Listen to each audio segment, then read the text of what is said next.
Berjumpa lagi dengan saya Effendi Tobing dalam program Sabtu Enak, Saat Teduh Sejenak, episode yang ke-11.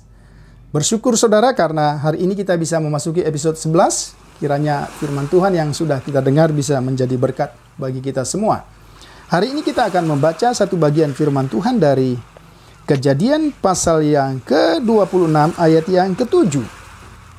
Ketika orang-orang di tempat itu bertanya tentang istrinya, berkatalah dia, "Dia saudaraku," sebab ia takut mengatakan, "Ia istriku," karena pikirnya, "Jangan-jangan aku dibunuh oleh penduduk tempat ini karena Ribka, sebab elok parasnya."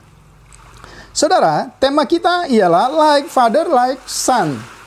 Ya, istilah ini seringkali kita dengar, ya kalau diterjemahkan secara literal seperti ayah, seperti anak.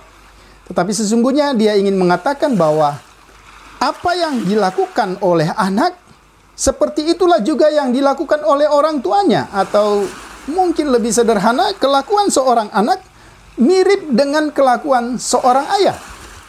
Memang seorang ayah atau seorang anak pasti memiliki keserupaan ya dengan bapaknya.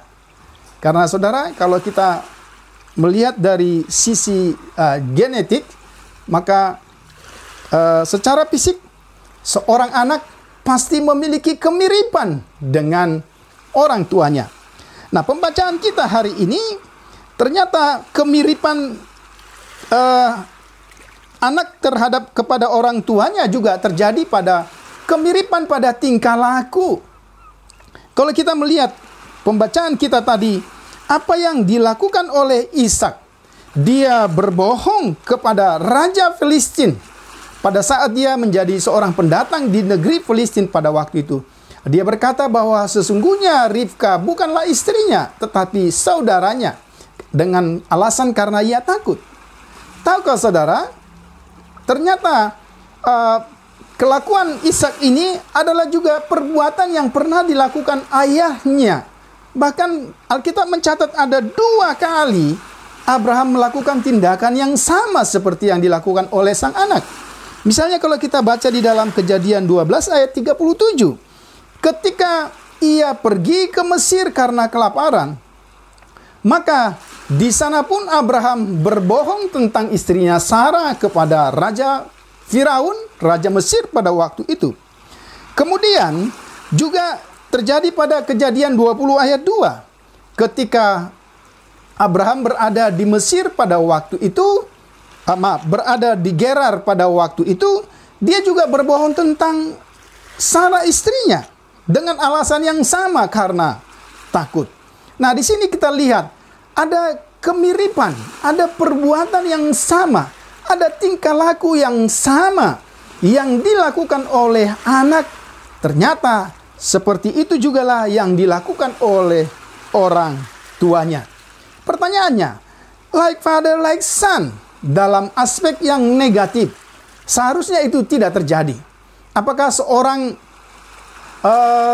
bapak pembunuh, maka anaknya juga harus membunuh? Apakah seorang bapak pencuri, apakah anaknya juga harus menjadi seorang pencuri? Sehingga kita lihat dalam pembacaan ini, apa yang dilakukan oleh anak ternyata adalah juga apa yang dilakukan oleh orang tua. Kalau kita lihat memang mengapa hal itu terjadi dalam kehidupan umat Tuhan pada waktu itu. Misalnya kalau kita membaca dalam ke-10 firman yang terdapat dalam kitab Keluaran pasal yang ke-20, khususnya hukum yang kedua, Tuhan berkata demikian, Allah berfirman, "Sebab Aku Tuhan Allahmu adalah Allah yang cemburu, yang membalaskan kesalahan bapa kepada anak-anaknya." Dengan demikian kita mengerti bahwa penyebaran dosa dan akibat dosa, ya, itu terjadi terus-menerus sebagai penghukuman Tuhan. Allah menghukum bukan saja orang tua yang berdosa, tetapi Allah juga menghukum anak-anak yang melakukan dosa yang sama yang dilakukan oleh anak. Ini sebagai akibat dosa dan penghukuman Tuhan kepada keluarga. Kalau kita lihat misalnya dalam Ratapan 5 ayat 7, dikatakan, "Bapa-bapa kami yang berbuat dosa mereka tidak ada lagi, dan kami yang menanggung kedurjanaannya. Kemudian juga dalam Yeremia 31 ayat yang ke-29 dikatakan, ayah-ayah makan buah mentah dan gigi anak-anaknya menjadi ngilu. Di sini kita lihat apa yang dilakukan oleh orang tua, kemudian ditanggung oleh anak-anak. Perbuatan dosa yang dilakukan oleh orang tua ditanggung oleh anak-anak, bahkan melakukan hal yang sama. Like father, like son. Seharusnya ini tidak harus terjadi seperti demikian. Mengapa? Apakah seperti yang saya katakan tadi, semua dosa orang tua, perbuatan orang tua harus terjadi kepada anak-anaknya? Bukankah Alkitab katakan khususnya dalam 2 Korintus 5 ayat 17, dikatakan barang siapa yang ada di dalam Kristus, dia adalah ciptaan baru. Dengan demikian saudara, seorang bapa yang berdosa kemudian dia bertobat dan dia ada di dalam Kristus, dia adalah ciptaan baru. Demikian juga dengan seorang anak, dia adalah ciptaan baru.